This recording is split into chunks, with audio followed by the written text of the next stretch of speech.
Yes. So nice to see so many from Greenland here today.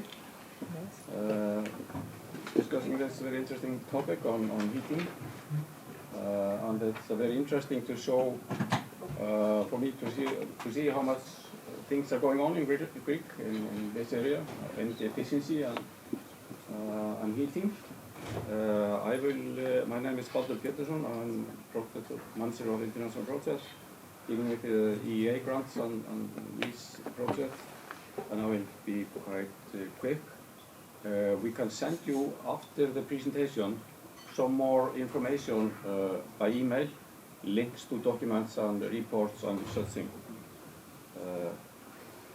Maybe you have heard this, but more or less the task of the Orkustofnun, government agency, licensing, monitoring, and such things. Sorry. And prediction, planning, advisory, and so on, and international cooperation. Policy of our government, of course, in energy, that is energy efficiency, a part of it, of course. Maria will go more into these domestic issue more. But one of the maybe lessons learned from our 70s in district heating and geothermal, it is that if there is a consensus, a cooperation between governments and municipalities and private sector, a lot of things can be done in quite a short time. So if there is a priority action, then as you see from here, we did go from oil to geothermal district heating from 50 or almost 50% now down to 10-55% in quite a short time. Yeah, and I will go more into these issues in domestic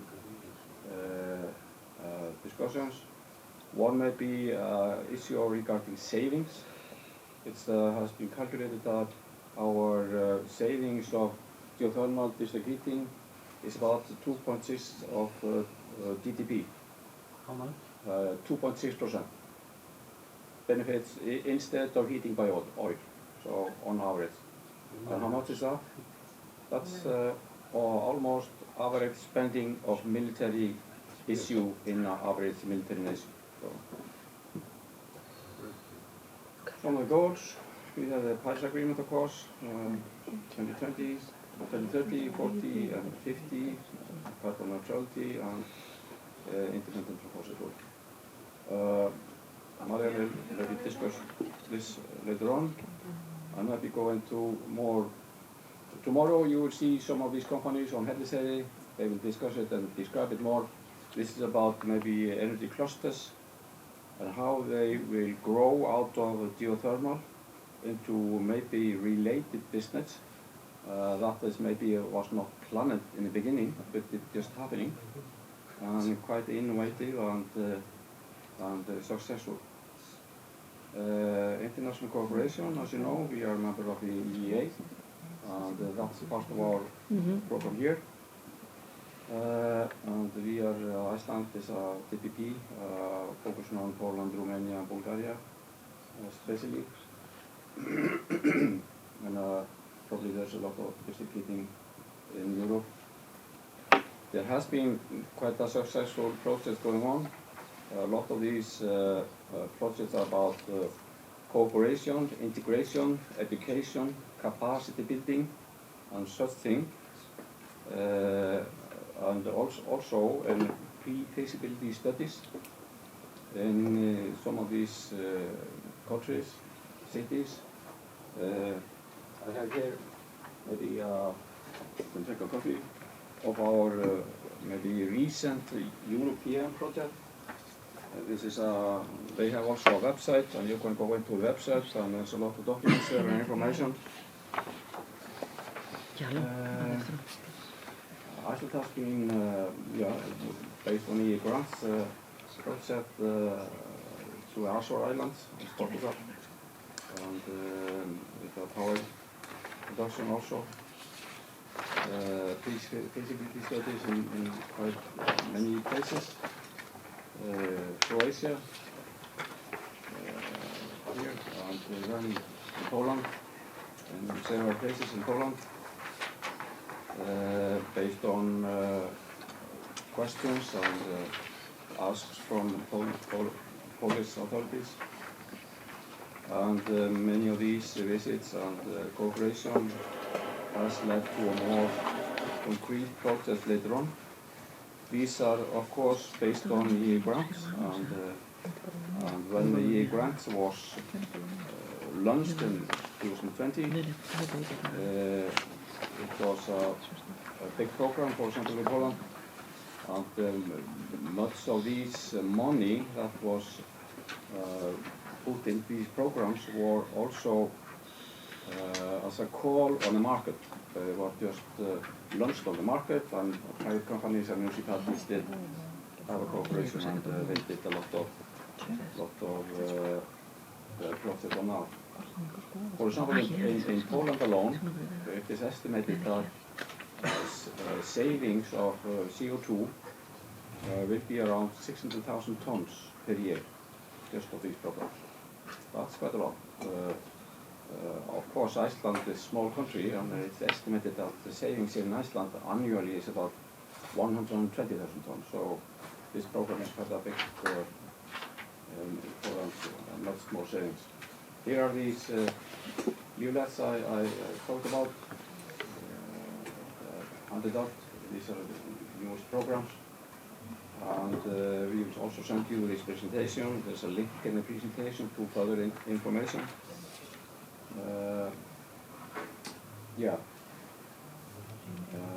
This is the same process, and in years we have been asked for consultation to some cities and countries, for example Romania or Latvia here, getting up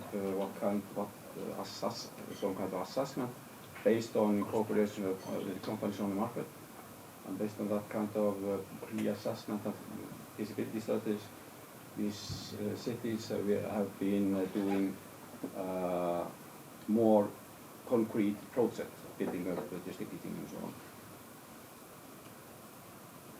Also been reporting in Ukraine and maybe also in South America and the region. You know everything about climate change, of course, in Greek.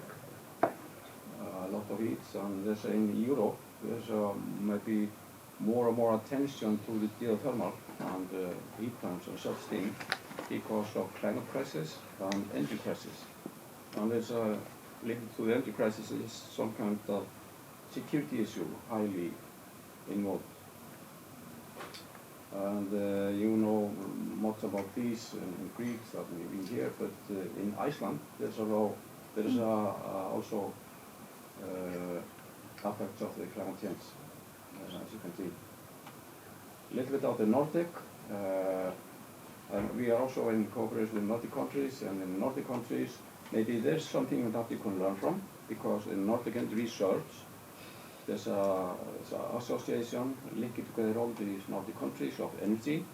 There's a lot of programs, projects, and feasibility studies going on there.